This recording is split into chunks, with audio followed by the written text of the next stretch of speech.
হয়তো অ্যাটাকের প্ল্যান হলো, 8টি হয়তো বাধা দেওয়া যায়, একটা দুটো হাত গলিয়ে বেরিয়ে যায়, যেগুলো রোজ আমরা প্রতিহত করছে ইন্টেলিজেন্স এজেন্সি বা সিকিউরিটি এজেন্সিরা, সেগুলো আমরা জানতেও পারি। আমি মনে করি যে উনি যেটা বলেন সেটা করেন। স্যার, আপনাকে মাধ্যমে স্বাগত। স্যার, লালকেল্লার কাছে একেবারে ভয়াবহ বিস্ফোরণ ঘটলো 10-11, সেই পুরনো স্মৃতি আবার যেন সেই 26-11 ফিরে এলো আমাদের কাছে। এক্ষেত্রে স্যার প্রশ্ন উঠছে, মানে এই ধরনের বিস্ফোরণ কিভাবে দেখছেন বিষয়টা আপনি? দেখুন, প্রথম কথা হচ্ছে বিস্ফোরণ একটা হতে পারে যেটা একটা অ্যাক্সিডেন্ট, আরেকটা হতে পারে যেটা মানব বানিয়েছে আর কি, হিউম্যান ক্রিয়েটেড। এবার এইটাতে যতদূর দেখা যাচ্ছে আস্তে আস্তে সমস্ত প্রমাণ সাবুত তথ্য মিলছে। কালকে রাতের বেলা একটা চিন্তা ভাবনাও হয়েছিল নানা মিডিয়াতে, অ্যাক্সিডেন্ট হলেও হতে পারে, সেটা একদম ক্লিয়ার হয়ে যাচ্ছে আস্তে আস্তে যে এটা একটা মানে কোনো সংস্থা বা কোনো ব্যক্তি বিশেষ করেছে। এবং সেইখানে এটা আমার মনে হয় যে ডেফিনেটলি আতঙ্কবাদের সাথে জড়িত আছে এই বিস্ফোরণটা, এবং তার কোথাও একটা লিঙ্ক, অনেকগুলো লিঙ্ক পাওয়া যাচ্ছে। কিছু ডাক্তারদের লিঙ্ক পাওয়া যাচ্ছে, কিছু জৈশ-এ মোহাম্মদের লিঙ্ক পাওয়া যাচ্ছে, কাশ্মীরের লিঙ্ক পাওয়া যাচ্ছে, বিশেষ করে সাউথ কাশ্মীর মানে পুলওয়ামা, অনন্তনাগ, এই জায়গাগুলো আর কি, কাজিকুন্ড এবং শোপিয়া, এবং আরেকটা লিঙ্ক পাওয়া যাচ্ছে পাকিস্তানের লিঙ্কটা তো সোজাসুজি পাওয়া যাচ্ছে না, বাট এই পৃথিবীতে যত বিস্ফোরণ হয় 3-4টে অর্গানাইজেশন করে, জৈশ-এ মোহাম্মদ, লস্করে তয়বা, আইসিস, আল কয়েদা, তাদের মধ্যে অনেকগুলো অর্গানাইজেশন পাকিস্তানে বহাল তবিয়তে থাকে, খায় দায়, এবং তাদেরকে পালন পোষণ করা হয় পাকিস্তান আর্মির দ্বারা। তো কোথাও একটা হাত তাদের দিকেও যাওয়া যাচ্ছে। এখানে তো একটা আরেকটি প্রশ্ন উঠে দাঁড়ায় যে লালকেল্লার যেখানে এত নিরাপত্তা ঘেরাটক রয়েছে, সেক্ষেত্রে ওরম একটা জায়গায় এরম একটা বিস্ফোরণ, কোথাও কি নিরাপত্তার অভাব ছিল বা নিরাপত্তায় ফাঁক রয়ে গেছিল? না, আমার মনে হয় না। কারণ প্রথম কথা, লালকেল্লাটা কিন্তু আমাদের পার্লামেন্টের মতো সুরক্ষিত না। লালকেল্লার ভেতরে তো হয়নি এটা, এর আগে কিন্তু লালকেল্লার মধ্যেও বিস্ফোরণ হয়েছে, আপনি যদি আগে দেখেন 15 বছর আগে, এবং দিল্লিতে হয়েছে। মেইন কথা হচ্ছে যে দিল্লিটাকে টার্গেট করা হয়েছে, এবং দিল্লিকে কেন টার্গেট করা হয়েছে? ন্যাশনাল ক্যাপিটাল, ভারতবর্ষে অস্থিরতা করা যাবে, এবং এরপরে বড় কোনো শহর মুম্বাই, কলকাতা, পুনে, হায়দ্রাবাদ, ব্যাঙ্গালোর, এগুলোকেও টার্গেট করা হতে পারে, কারণ অনেক ভিড় থাকে, মিডিয়া থাকে, এবং সারা বিশ্বের এম্বাসি থাকে সেখানে। যেমন দিল্লিতে শান্তিপথে তো পুরো সবকটা এম্বাসি আছে, তারা সবাই তো অলরেডি রিয়াকশন দিতে শুরু করেছে। তো কাজ হাসিল তো হয়ে গেছে যে যুদ্ধ না করেও একটা দেশের সাথে যুদ্ধ করা যায় এইরকমভাবে, সাধারণ দোকান বাজার থেকে পাওয়া এক্সপ্লোসিভ কিনে ব্লাস্ট করে করা যায় কিছু মানুষের সাহায্যে। তো সেইখানে আমার মনে হয় যে সিকিউরিটি ফোর্সের এইখানটাতে আপনি যদি বলেন গাফিলতি, আমি মানি না। কারণ সিকিউরিটি ফোর্স, তাহলে তো আমাদের দেশের 140 কোটির জন্য 140 কোটি সিকিউরিটি ফোর্স লাগবে, প্রত্যেকটা মানুষের পিছনে একজন করে সৈন্য থাকবে, এরকম তো হয় না। এবার সিকিউরিটি ফোর্স যদি বেশি করে তখন কি হয়, আপনি যদি বিরক্ত হন, মানুষ যদি সিনেমা হলে যায়, শপিং মলে যায়, আমরা তখন যদি ওরা একটু সার্চ করে ব্যাগ, আমরা কমেন্ট করি কি আছে, বোম আছে ব্যাগে, এমনি করে বলি, তাদের উত্ত্যক্ত করি। আবার ব্লাস্ট করলে আমরাই জিজ্ঞেস করি যে সিকিউরিটি ফোর্স কেন গাফিলতি হচ্ছে। এত বড় দেশ, এবং যেহেতু শত্রু যারা, তারা অতি একটা দেশ আমাদের সাথে শত্রুতা করছে, কোনো ছোটোখাটো সংগঠন করছে না, একটা বড় দেশ। সে ফলে সেই শত্রুর সঙ্গে মোকাবিলা করবার জন্য 100% বাধা দেওয়া যায় না। তবে আপনাকে আমি দায়িত্ব নিয়ে বলতে পারি যে 10টি হয়তো অ্যাটাকের প্ল্যান হলো, 8টি হয়তো বাধা দেওয়া যায়, একটা দুটো হাত গলিয়ে বেরিয়ে যায়, এইটা সেইটার মতো একরকম। আদারওয়াইজ যেগুলো রোজ আমরা প্রতিহত করছে ইন্টেলিজেন্স এজেন্সি বা সিকিউরিটি এজেন্সিরা, সেগুলো আমরা জানতেও পারি না। এবং সেটা সব শহরেই হয়, কলকাতায় হয়, দিল্লিতে হয়, বোম্বাইতে হয়, মাদ্রাসে হয়, যে অনেক রকম বদমাইশ, অনেক রকম ভিলেন চরিত্র, তাদেরকে ধরা হচ্ছে রেগুলার, বাট সেগুলো পাবলিক জানতে পারে না। এখানে আমরা দেখছি যে একজনের নাম উঠে আসছে, যিনি সম্ভবত একজন ডক্টরও, নাম উমর মোহাম্মদ। তিনি ওই গাড়িটি চালিয়ে নিয়ে যাচ্ছিলেন বলে সম্ভবত জানা যাচ্ছে। এক্ষেত্রে ইনি ডক্টর, সেক্ষেত্রে এরকম ধরনের কাজের সঙ্গে যুক্ত। দেখুন, এখন অবধি তো আমি 4 জন ডক্টরের নাম পেয়েছি। একজন হচ্ছেন আদিল, ইনি ছিলেন কাজিগুন্ডে, অনন্তনাগ ডিস্ট্রিক্টে, এবং ইনি পোস্টার লাগাচ্ছিলেন, যেটা সিসিটিভি ক্যামেরায় ধরা পড়ে যে জৈশ-এ মোহাম্মদের পোস্টার লাগাচ্ছিলেন।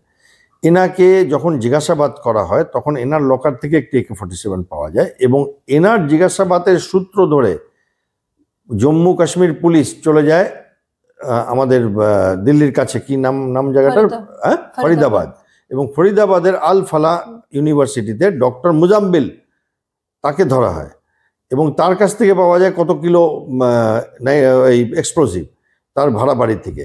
এবং তারপরে আরেকজন লেডি ডক্টর সাবাদানা এরকম কিছু নাম, তাকে ধরা হয়, তার গাড়ির থেকে আবার এক্সপ্লোসিভ পাওয়া যায়। তো এই যে খেলাটা, এবং চতুর্থ ব্যক্তি যে গাড়িটা পুলওয়ামাতে নিয়ে তারপরে দিল্লিতে আসে, এই যে খেলাটা, তাতে 4 জন তো ডাক্তারের নাম অলরেডি আমরা পেয়ে গেছি। তাহলে এটা এখন একটা নতুন ট্রেন্ড যে হোয়াইট কলার মানুষজনরা অর্গানাইজডভাবে টেররিস্টের সাথে যুক্ত হচ্ছে দলে দলে। আগেও ছিল, ওসামা বিন লাদেন নিজে একজন সিভিল ইঞ্জিনিয়ার। যারা পাইলট প্লেনগুলো চালিয়ে 9/11-এ ঢুকিয়ে দিচ্ছিল, তারা কি অশিক্ষিত লোক নাকি? তারা প্লেন চালাচ্ছিল, তো তারাও তো পড়াশোনা জানা লোক, তো মানে প্রফেশনাল তারা। তো ফলে এইটা নতুন কিছু না, বাট এইভাবে ভারতের মধ্যে সংগঠিতভাবে 4 জন ডক্টরের টিমে আরও কত ডক্টর ধরা পড়বে ভগবান জানে এই হাসপাতালগুলোতে। এবং এমন হতে পারে না যে এরা বিচ্ছিন্নভাবে কাজ করছিল, লোনলি উলফ যেটা আমরা বলি সেটা না, এরা অর্গানাইজডভাবে কাজ করছিল। তো এখন অবধি তো জৈশে মোহাম্মদের হাত দেখা যাচ্ছে। জৈশে মোহাম্মদ মানেই পাকিস্তান, তার পুরো গোষ্ঠীকে ভারতবর্ষের সেনা মিসাইল দিয়ে মেরে দিয়েছিল। ওই রিসেন্টলি যে বাহাওয়ালপুরে অ্যাটাক হয়েছিল, তো তার বদলা সে নেবে বলেছিল, তাই বলেছিল মহিলা বাহিনী তৈরি করবে। তো সেই মহিলা বাহিনীর আমরা এক্সাম্পল পেয়ে গেলাম, এই ডক্টর ধরা পড়লো।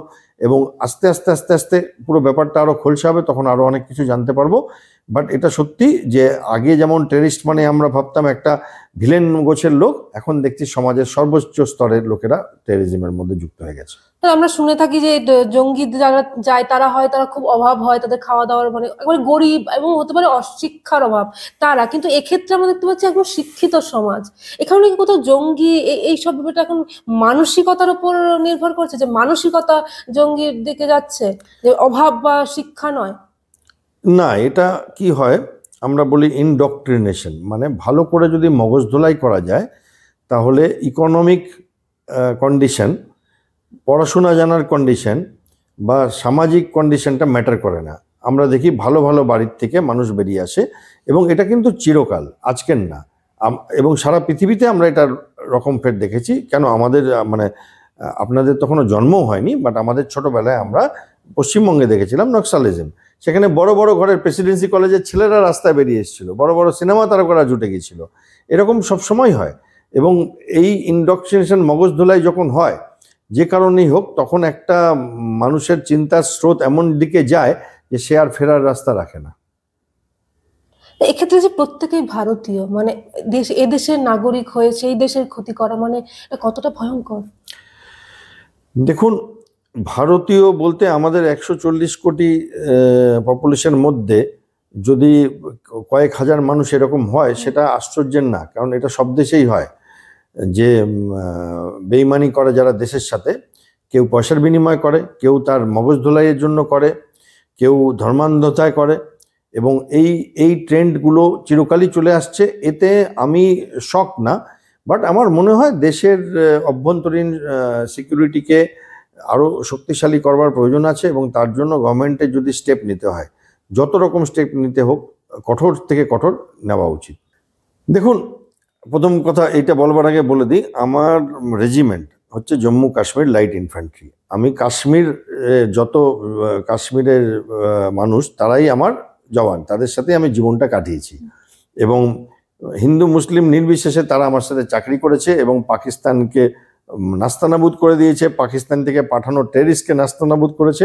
তো সেই ব্যাকগ্রাউন্ড থেকে আমি বলতে চাই যে এখন এই মুহূর্তে পৃথিবীতে যত বড় বড় ধর্মীয় উগ্রপন্থী সংগঠন আছে, তাদের মধ্যে যে ইসলামিক সংগঠন, যেমন ধরুন জৈশে মোহাম্মদ, যেমন ধরুন লস্করে তৈবা বা ISIS, হ্যাঁ, বা আপনি ধরুন যে তালিবান, এরা দুর্ভাগ্যক্রমে সবাই ইসলাম ধর্ম থেকেই উৎপত্তি। এবং তাদের কারো এজেন্ডা হচ্ছে যে পুরো পৃথিবীতে ইসলাম ধর্মকে ছড়িয়ে দেবার এবং শরিয়া শাসন করবার। কারো অন্য কোনো এজেন্ডা যে ডেমোক্রেসিকে শেষ করবার, কারো এজেন্ডা সবাইকে ধর্ম পরিবর্তন করবার। বাট সেই এজেন্ডাগুলোর জন্য তারা নিজেদের মধ্যে অনেক সময় লড়ছে। অনেক সময় দেখা যায় আল কয়েদার সাথে ISIS লড়ছে। আবার পাকিস্তান তো নিজেরাই একটা ইসলামিক নেশন, সেখানে পাকিস্তানে তেহরিকে লাবাক বলে একটা দল আছে, তারা পাকিস্তানের লোকেদেরকে মারছে কারণ তোমরা শরিয়া আইনে আওতায় কেন আসবে না, কারণ পাকিস্তানে তো লোকে স্যুট বুট পরে ঘোরে, হ্যাঁ, তারা তো মানে পার্টি করে, সিনেমা দেখে, সেগুলো তারা এলাও করতে চায় না তেহরিকে লেবাক বলে। তো এইটা দুঃখের ব্যাপার যে ম্যাক্সিমাম এই অর্গানাইজেশনগুলো ইসলামের, ফলে তাদের রিক্রুটমেন্টও ইসলাম থেকে হচ্ছে। আপনার যেটা প্রশ্ন আর কি, যে সেটাতে আমাদের কি রোল আছে? আমাদেরকে তো ওটাকে ধরতে হবে টেররিস্ট বলে, যে ধর্মের হবে তাকে সাজা দেওয়া, তাকে শেষ করা, তাকে নির্মূল করাটা আমাদের কাজ হওয়া উচিত সিকিউরিটি ফোর্সের। আমরা দেখলাম প্রধানমন্ত্রী বলেছেন যে ষড়যন্ত্রকারীদের ছাড়বো না, বা একেবারে এজেন্সিগুলো কাজ করছে। এই বিষয়গুলো নিয়ে কি বলবেন, এই যে প্রধানমন্ত্রীর এই পদক্ষেপ বা এই মন্তব্য? আমি মনে করি যে উনি যেটা বলেন সেটা করেন, এবং ওনার বলার মধ্যে আর করার মধ্যে খুব একটা ফারাক আমি দেখতে পাই না। কেন বলছি এই কথা? আমি তো প্রায় 30 বছর আমি আর্মিতে চাকরি করছি, তার আগে 4 বছর আমি ট্রেনিংয়ে ছিলাম, এখন 8-9 বছর হয়ে গেছে আমি আর্মির বাইরে থেকেও এই সমস্ত অবজার্ভ করছি এবং কাছ থেকে দেখেছি। অনেক প্রধানমন্ত্রী, স্বরাষ্ট্রমন্ত্রীদের বক্তব্য শুনেছি এবং চিরকাল এটাই দেখে এসেছি যে একটা ব্লাস্ট হলো, ধরুন মুম্বাই বম ব্লাস্ট হলো, 200 জন মারা গেল, 300 জন মারা গেল, দিল্লিতে পার্লামেন্ট অ্যাটাক হলো, যে গভর্নমেন্টই থাক, আমি পলিটিক্যাল যাচ্ছি না, সেইখানে বলা হতো দেখে নেব, কড়া জবাব দেব, কারি জবাব, ঠোস নিন্দা, এই সমস্ত বলা হতো, কিন্তু তারপরে কিছু করা হতো না। আমি 1971-এর পরে আমরা কার্গিল যুদ্ধে দেখেছিলাম যে ভারত একটা অ্যাকশন নিয়েছিল, এবং তারপরে আমরা দেখলাম পরপর যে সার্জিক্যাল স্ট্রাইক হলো 2016-তে, তারপরে 2019-এ বোধহয় পুলওয়ামা, যেটা পরে হলো এয়ারফোর্স স্ট্রাইক, এবং তারপরে আমরা এইটা দেখলাম অপারেশন সিন্দুর। সেইখানে উনি তখনও বলেছিলেন যে আমরা ঘরে ঢুকে মারবো, এবং এখনও। এবার আমাদের অনেকেরই ক্ষোভ আছে যে পুরোটা কেন করছে না। এবার সেই পুরোটা করা মানে আমি বুঝি না যে কিভাবে পুরোটা করবে। আমরা কি ইসরায়েলের মতো 4 বছরের একটা লড়াইয়ে চলে যেতে চাইছি, বা ইউক্রেনের মতো? আমি জানি না, আমার কাছে কোনো কারেক্ট অ্যান্সার নেই। পুরোটা মানে কতটা? মানে পাকিস্তানের সবাইকে মেরে ফেলা হবে নাকি পাকিস্তান? আমিও চাই, আমিও আপনার মতো সাধারণ মানুষের মতো চাই যে পাকিস্তানকে সাজা দেওয়া হোক, পাকিস্তানের আর্মিকে সাজা দেওয়া হোক, এবং উনি যখন বলছেন নিশ্চয়ই একটা অ্যাকশন হবে। Goa's transformation is more than just development. It's about progress and a brighter future for all. Bridges that unite aspirations, highways that bring communities closer, world-class airports welcoming opportunities. From modern infrastructure to seamless connectivity, Goa is on the fast track to grow. Under the decisive leadership of Prime Minister Narendra Modi and Chief Minister Dr. Pramod Sawant, the double-engine Sarkar is driving Goa towards Vikasit Bharat 2047, a future of prosperity, innovation and limitless possibilities.